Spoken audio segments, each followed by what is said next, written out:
आवेशवाहक की परिकल्पना में आवेशवाहक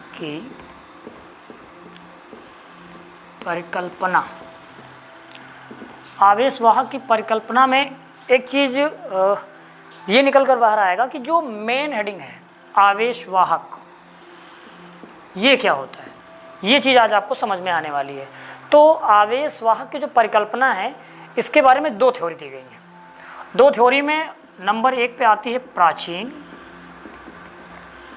कल्पना और नंबर 2 पे जो कि आधुनिक मॉडर्न थ्योरी, आधुनिक परिकल्पना। ठीक है, तो आज हम इसके बारे में पढ़ते हैं कि आवेशवाहक की जो परिकल्पना थी वो प्राचीन परिकल्पना क्या थी और आधुनिक परिकल्पना जो इस समय प्रेजेंट टाइम में चल रही है वो क्या है। तो चलिए देखते हैं प्राचीन परिकल्पना के हिसाब से क्या बताया गया कि पदार्थ,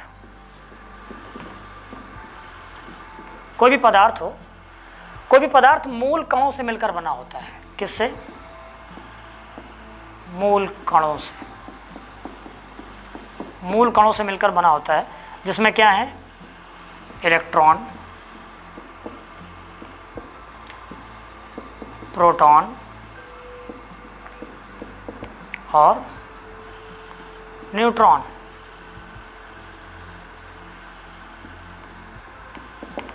ठीक है, आप लोग पिछली क्लासों में पढ़ चुके हैं कि इलेक्ट्रॉन, प्रोटॉन और न्यूट्रॉन क्या होते हैं, लेकिन फिर भी बता देते हैं कि इलेक्ट्रॉन जो है एक ऋण आवेशित कण है जिस पर माइनस में 1.6 × 10⁻⁻19 कूलाम का आवेश होता है। ठीक है, और प्रोटॉन एक धन आवेशित कण है जिस पर प्लस में 1.6 × 10⁻⁻19 का आवेश होता है। ठीक है, लेकिन न्यूट्रॉन, इसको हम ऐसे डिनोट करते हैं, यह ना तो धन आवेशित होता है ना तो ऋण आवेशित होता है, यह एक उदासीन कण है। ठीक है, तो जो आवेशवाहक की प्राचीन परिकल्पना है इसके अकॉर्डिंग बताया गया कि कोई भी पदार्थ इन मूल कणों से मिलकर बना होता है, इलेक्ट्रॉन, प्रोटॉन और न्यूट्रॉन। इलेक्ट्रॉन जिस पर आवेश माइनस में होता है, ठीक है, प्रोटॉन जिसमें सेम मैग्नीट्यूड का, समान परिमाण का प्लस में आवेश होता है, और न्यूट्रॉन जो कि उदासीन होता है। ठीक है, तो अब प्राचीन थ्योरी क्या दी गई उसके बारे में हम बताते हैं कि प्राचीन थ्योरी के अकॉर्डिंग आवेशवाहक की परिकल्पना में बताया गया कि अगर कोई पदार्थ है A और B और इनके बीच क्या करवाया गया है, घर्षण। ठीक है, तो ये कैसे पॉजिटिव होंगे और कैसे नेगेटिव होंगे। तो प्राचीन समय में बताया गया कि अगर दो पदार्थों का घर्षण करवाया गया है, ठीक है, और कोई पदार्थ अगर ऋण आवेशित हुआ है तो उससे प्रोटॉन निकल के चला गया है और इलेक्ट्रॉन आ गया है। ठीक है, प्राचीन परिकल्पना में बताया गया कि दो पदार्थों का जब घर्षण हुआ और एक पदार्थ क्या हुआ, ऋण आवेशित हुआ, तो इसके ऋण आवेशित होने की शर्त यह है कि इससे या तो प्रोटॉन निकल के चला गया है या फिर इलेक्ट्रॉन इसमें आ गया है, और दूसरा पदार्थ धन आवेशित हुआ है तो इसका मतलब ये है कि इसमें इलेक्ट्रॉन निकल के चला गया है बाहर, ठीक है, और प्रोटॉन अंदर आ गया है। ठीक, इस तरीके से इस परिकल्पना को समझाया गया, लेकिन बहुत ज़्यादा दिन तक ये थ्योरी चली नहीं, क्योंकि अब आप यहाँ पर देखिए जो प्राचीन थ्योरी थी, प्राचीन थ्योरी में हमको बताया गया है कि जब दो पदार्थों के बीच घर्षण करवाया गया है, ठीक है, ये आवेशन की एक प्रक्रिया है, ठीक है, चार्जिंग की, तो घर्षण के बाद अगर कोई पदार्थ निगेटिव हो रहा है तो इसमें दो कंडीशन अप्लाई हो रही हैं, मतलब बताई गई थी जो कि अगर ये निगेटिव हो रहा है तो इसमें या तो प्रोटॉन बाहर निकल गया है और या फिर इलेक्ट्रॉन अंदर आ गया है, तभी ये जाके निगेटिव हुआ है। लेकिन जब मतलब इसमें दोनों सिचुएशन में कोई फिक्स नहीं है कि प्रोटॉन ही बाहर गया है, इलेक्ट्रॉन ही अंदर आया है, दो में से कुछ भी हो सकता है। ये थ्योरी दी गई। तो ये कॉन्सेप्ट थोड़ा सा क्लियर नहीं हो पाया। फिर दूसरी वस्तु के बारे में बोला गया कि अगर वो पॉजिटिव होती है, तो पॉजिटिव में भी दो केस दे दिए गए कि अगर कोई घर्षण के पश्चात कोई भी पदार्थ जो है, कोई भी मटेरियल अगर पॉजिटिव होता है तो उसमें भी दो सिचुएशन आ रही हैं कि या तो उसमें से इलेक्ट्रॉन निकल गया है और या फिर प्रोटॉन उसमें आ गया है। ठीक है, तो ये जो प्राचीन थ्योरी थी, अच्छी बात तो ये है कि शुरुआत तो हुई, ठीक है, लेकिन इस थ्योरी से जो साइंटिस्ट थे वो सेटिस्फाई नहीं हुए और इस थ्योरी पर एक्सपेरिमेंट चलता रहा। ठीक है, तो फिर इस थ्योरी पर जब एक्सपेरिमेंट चलता रहा तो उसके बाद एक नई थ्योरी को लाया गया जिसे बोलते हैं मॉडर्न थ्योरी, आवेश वाहक की आधुनिक परिकल्पना। अब इसमें क्या बताया गया ये हम आपको बताते हैं। ठीक है, प्राचीन थ्योरी के बारे में तो आप जान चुके हैं। प्राचीन थ्योरी बता रही है कि इसमें इलेक्ट्रॉन भी बाहर जा सकता है और प्रोटॉन भी बाहर जा सकता है। ठीक है, इस तरीके से पॉजिटिव और निगेटिव होते थे। अब जो मॉडर्न थ्योरी है, मॉडर्न थ्योरी आपको बता रही है, ठीक है, इसका भी अच्छा मानना है, लेकिन इसने कुछ चीज़ों को क्लियर किया है, कुछ डाउट्स को क्लियर किया है और इसने प्राचीन थ्योरी को मॉडर्न बनाया है। ठीक है, तो मॉडर्न थ्योरी बोलती है कि कोई भी पदार्थ मूल कणों से मिलकर बना होता है। ये बात बिल्कुल सही है, कोई भी पदार्थ मूल कणों से मिलकर बना होता है। ठीक, और पदार्थ मूल कणों से मिलकर बना होता है तो इसमें सिचुएशन ये आ गई कि जो प्रोटॉन और न्यूट्रॉन है ये इसके मूल कण हैं और इलेक्ट्रॉन भी मूल कण है। ठीक है, इलेक्ट्रॉन, प्रोटॉन और न्यूट्रॉन ये तीनों मूलों कणों से मिलकर पदार्थ बना हुआ है। ठीक, लेकिन इसमें बताया गया कि परमाणु जो होता है, पदार्थ के परमाणु में प्रोटॉन और न्यूट्रॉन, परमाणु के ये क्या है, परमाणु, ठीक है, और ये बाहरी कक्षाएं हैं। ठीक, तो जो मॉडर्न थ्योरी है उसमें बताया गया कि कोई भी पदार्थ मूल कण इलेक्ट्रॉन, प्रोटॉन, न्यूट्रॉन से मिलकर तो बनता है। ठीक है, लेकिन प्रोटॉन और न्यूट्रॉन परमाणु के बहुत ही भीतर यानी बहुत ही ज़्यादा डेप्थ में रहते हैं और उस जगह को हम क्या बोलते हैं, नाभिक। ठीक है, ये क्लियर किया। मॉडर्न थ्योरी ये बता रही है कि जो परमाणु होता है, पदार्थ जो है परमाणुओं से मिलकर बना है। ठीक है, और परमाणु जो है मूल कणों से, तो पदार्थ के जो परमाणु होता है उस परमाणु के बहुत ही भीतरी भाग में प्रोटॉन और न्यूट्रॉन उपस्थित होते हैं और उस भाग को नाभिक कहा जाता है, जबकि इलेक्ट्रॉन नाभिक की बाहरी कक्षाओं में चक्कर लगाता रहता है।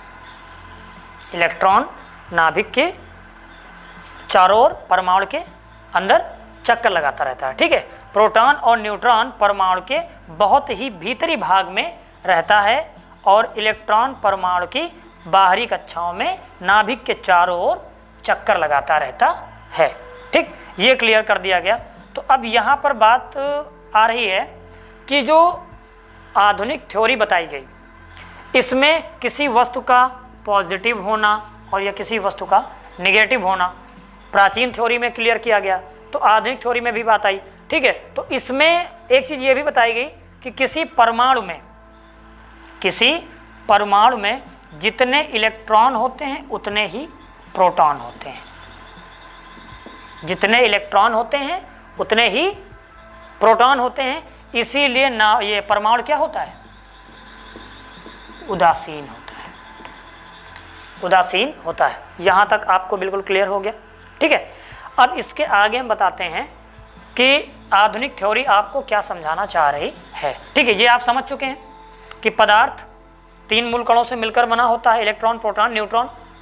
ये प्राचीन थ्योरी में भी था और आधुनिक थ्योरी में, लेकिन आधुनिक थ्योरी ये बोल रही है, जो मॉडर्न थ्योरी ये बोल रही है कि प्रोटॉन और न्यूट्रॉन परमाणु के बहुत भीतरी भाग में होते हैं, जिसे हम नाभिक कहते हैं, और इलेक्ट्रॉन परमाणु की बाहरी कक्षा में नाभिक के चारों ओर चक्कर लगाता रहता है। और किसी परमाणु में इलेक्ट्रॉन और प्रोटॉन दोनों की संख्या आपस में बराबर होती है, इसीलिए परमाणु उदासीन होता है। ठीक है, इसके बाद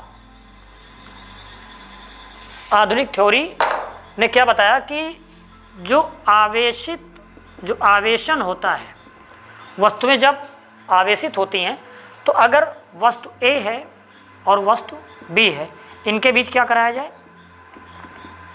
घर्षण। प्राचीन थ्योरी में भी यही काम हुआ था और मॉडर्न थ्योरी में भी यही काम हो रहा है। तो जब A और B में घर्षण कराया जा रहा है, ये कौन सी थ्योरी है? मॉडर्न थ्योरी, आधुनिक थ्योरी चल रही है, ठीक है। जब इनके बीच घर्षण हो रहा है तो अब आप ये बताइए कि ये परमाणु है और इसके नाभिक में प्रोटॉन और न्यूट्रॉन उपस्थित हैं और इसकी बाहरी कक्षा में इलेक्ट्रॉन चक्कर लगा रहा है। तो घर्षण जब होगा तो प्राचीन थ्योरी में बताया गया था कि घर्षण के बाद इलेक्ट्रॉन भी निकल सकता है और प्रोटॉन भी निकल सकता है। लेकिन मॉडर्न थ्योरी बता रही है कि जो परमाणु है, उस परमाणु के बहुत भीतरी भाग में प्रोटॉन और न्यूट्रॉन स्थित होते हैं, जिसे हम नाभिक कहते हैं, ठीक है। तो अगर हम घर्षण करवाएंगे और प्रोटॉन बाहर निकलता है, परमाणु को छोड़ता है, तो प्रोटॉन को बाहर निकलने के लिए परमाणु छोड़ने से पहले पहले नाभिक छोड़ना पड़ेगा। और नाभिक बहुत ही ज़्यादा मतलब इतने पावरफुल फोर्स से वो बॉन्ड होता है कि प्रोटॉन के लिए ये पॉसिबल नहीं होगा कि वो नाभिक को तोड़कर बाहर निकल सके। और आप जानते हैं कि अगर वो नाभिक को तोड़कर बाहर निकलेगा तो नाभिकीय विखंडन होगा। क्या होगा? नाभिकीय विखंडन। और ये नाभिकीय विखंडन किस चीज़ में होती है वो आपको पता है कि ब्लास्ट कितना ज़्यादा होगा और कितनी हाई एनर्जी रिलीज होगी। तो आई थिंक ये पॉसिबल नहीं लग रहा है, ठीक है, आपके हिसाब से, हमारे हिसाब से भी। और आधुनिक थ्योरी यही बोल रही है कि जी हाँ, अगर हम दो पदार्थों में घर्षण करवाते हैं तो जो प्रोटॉन है उसके बाहर निकलने की जो सिचुएशन दिखाई जा रही है कि ये निकल सकता है, तो ये पॉसिबल नहीं, क्योंकि प्रोटॉन नाभिक में होता है और नाभिक परमाणु का बहुत ही भीतरी भाग होता है। इसलिए प्रोटॉन का नाभिक से और परमाणु से बाहर निकल पाना मुश्किल है। तो इसका सीधा मतलब है कि घर्षण के बाद अगर कुछ है वो निकलेगा तो इलेक्ट्रॉन आसानी से नाभिक छोड़ सकता है। अब आप ये बताइए कि जिस जगह से माइनस ने अपने आप को हटा लिया वहाँ पर सबसे अच्छी चीज़ यही है कि ना कि प्लस आ जाएगा। तो आधुनिक थ्योरी ने ये बताया कि जब घर्षण होता है तो घर्षण के पश्चात अगर कोई वस्तु ऋण आवेशित हो जाती है तो इसका मतलब ये है कि इस वस्तु ने क्या कर दिया? इलेक्ट्रॉन का त्याग, अगर ऋण आवेशित हो जाती है तो इस वस्तु ने इलेक्ट्रॉन ग्रहण कर लिए हैं, ठीक है। अगर ये निगेटिव हुई है तो इसका मतलब है कि इसमें निगेटिव चार्ज इंक्रीज होगा, भरेगा और ज़्यादा निगेटिव चार्ज आ जाएगा। और अगर कोई वस्तु धनावेशित होती है तो इसका मतलब है कि इस पर निगेटिव चार्ज ने इसने क्या किया है? त्याग दिया है, ठीक है ना। निगेटिव ने इसको त्याग दिया है और पॉजिटिव आ गया, और यहाँ पर निगेटिव ने ग्रहण कर लिया है तो निगेटिव आ गया। तो यहाँ पर जो आधुनिक थ्योरी है इस बात से ये क्लियर हो रहा है कि अगर कोई वस्तु ऋण आवेशित हो रही है तब भी इलेक्ट्रॉन की वजह, अगर कोई वस्तु धन आवेशित हो रही है तब भी इलेक्ट्रॉन ही वजह है, ठीक है। सीधा मतलब ये है कि घर्षण के बाद वस्तुओं से इलेक्ट्रॉन ही आसानी से निकल सकता है, प्रोटॉन नहीं निकल सकता है, ठीक है। इसी वजह से किसी वस्तु के धन आवेशित होने और ऋण आवेशित होने के लिए इलेक्ट्रॉन ही जिम्मेदार है, इलेक्ट्रॉन ही रिस्पॉन्सिबल है। इसका सीधा मतलब समझ में आ रहा है कि अगर कोई वस्तु ऋण आवेशित होती है तो इसका मतलब है कि घर्षण के पश्चात दूसरी वस्तु से इलेक्ट्रॉन उसमें आ चुके हैं, और अगर कोई वस्तु धन आवेशित हो रही है तो घर्षण के पश्चात इस वस्तु से इलेक्ट्रॉन निकलकर दूसरी वस्तु में जा चुके हैं, ठीक है। यही थ्योरी समझ में आई। और इस आधुनिक थ्योरी से आपको एक बात और समझ में आ रही कि जो आधुनिक थ्योरी है इसने आवेशवाहक की खोज कर दी। मॉडर्न थ्योरी ने आवेशवाहक की खोज कर दी। जो प्राचीन थ्योरी थी इसमें क्या आपको पता चल रहा था कि आवेश को लेकर कौन जा रहा है, कौन आ रहा है, इलेक्ट्रॉन या प्रोटॉन? क्लियर नहीं था, क्योंकि वहाँ दोनों डाउट थे कि हाँ इलेक्ट्रॉन भी निकल सकता है, प्रोटॉन आ सकता है, प्रोटॉन निकल सकता है, इलेक्ट्रॉन आ सकता है। यहाँ पर कन्फ्यूज़न थी।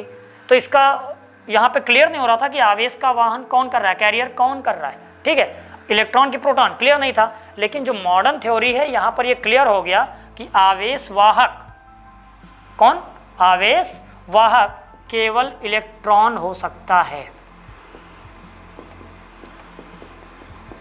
प्रोटॉन नहीं, ठीक है।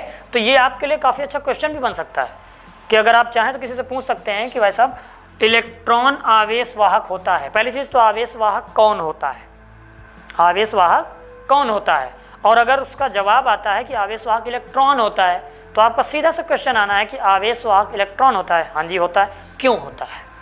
तब आपको मॉडर्न थ्योरी पढ़नी पड़ेगी, आधुनिक थ्योरी पढ़नी पड़ेगी कि आवेश वाहक इलेक्ट्रॉन ही होता है, प्रोटॉन नहीं, क्यों और कैसे, ठीक है। अब इस चीज़ के बारे में आप समझ गए कि जब घर्षण होगा तो वस्तुएं धन आवेशित और ऋण आवेशित होंगी इलेक्ट्रॉन के आवागमन से, इलेक्ट्रॉन निकलेगा तब भी और इलेक्ट्रॉन प्रवेश करेगा तब भी वस्तुएं धनावेशित ऋणावेशित होती रहेंगी। और तो इसी कॉन्सेप्ट पर एक बात आ जाती है कि ऊर्जा संरक्षण का नियम, ऊर्जा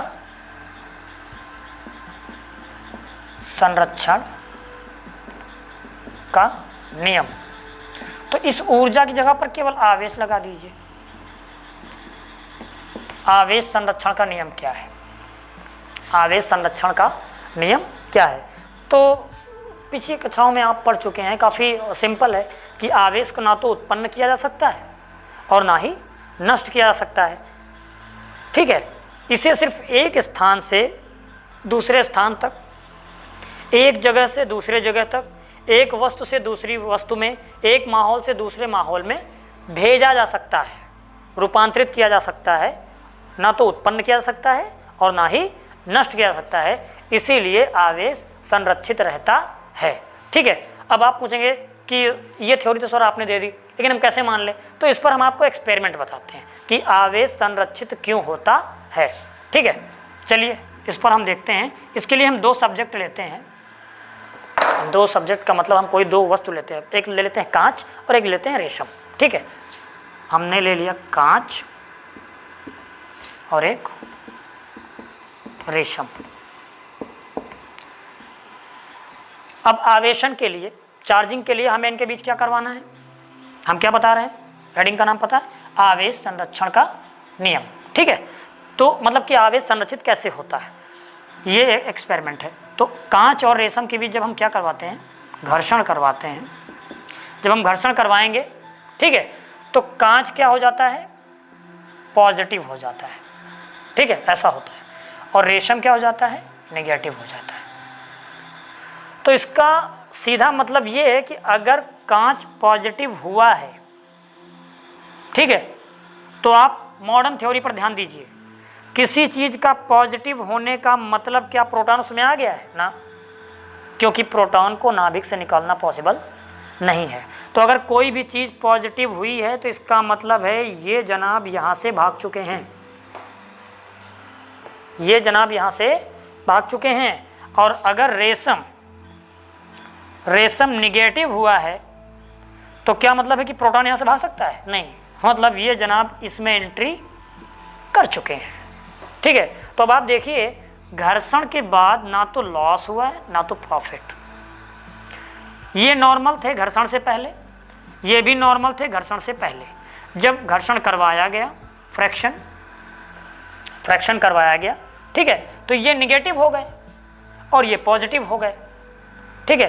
तो सीधी सी बात है कि निगेटिव पॉजिटिव होने के लिए कुछ आवागमन होना जरूरी है। तो अगर ये पॉजिटिव हुए हैं तो इसका सीधा मतलब है कि इसका इलेक्ट्रॉन निकलकर रेशम में चला गया है, ठीक है, इसका इलेक्ट्रॉन निकलकर रेशम में चला गया है। तो क्या इसकी तरफ से प्रोटॉन निकल के आ गया, नहीं आया। कांच पॉजिटिव हुआ है तो कांच से इलेक्ट्रॉन निकलकर रेशम में प्रवेश कर गया है, इसीलिए रेशम में नेगेटिव चार्ज बढ़ गया तो ये ऋणावेशित हो गया है, और कांच में नेगेटिव चार्ज कम पड़ गया इसलिए ये पॉजिटिव हो गया, ठीक है। तो ये आवेश संरक्षण का नियम है, ठीक है। आपने आज पढ़ लिया आवेश वाहक की परिकल्पना, ठीक है, जिसमें आपको दो थ्योरी दी गई, प्राचीन थ्योरी और आधुनिक थ्योरी। प्राचीन थ्योरी में ये तो पता था कि वस्तुएं पॉजिटिव निगेटिव होती हैं, आवेश आता जाता है, लेकिन कौन सी वजह से कौन सा आवेश आता है, कौन सा जाता है, कौन है जो पॉजिटिव निगेटिव करने के लिए जिम्मेदार है, ये पता नहीं था। लेकिन मॉडर्न थ्योरी में इस बात को क्लियर कर दिया गया कि वस्तु कोई भी पॉजिटिव होती है तो कैसे, नेगेटिव होती है तो कैसे, और इसके लिए पूरे तरीके से जिम्मेदार कौन है, इलेक्ट्रॉन। ठीक है, पूरे तरीके से इलेक्ट्रॉन जिम्मेदार है, और इस थ्योरी को अब भी अप्लाई किया जाता है, जो कि मॉडर्न थ्योरी है। ज़्यादा डीपली नहीं पढ़ाना है इसको, बस इतना ही। ठीक है, तो अब आपने आवेश संरक्षण का नियम भी पढ़ लिया है। ठीक, आगे के लिए देखते हैं next update. Okay, thank you.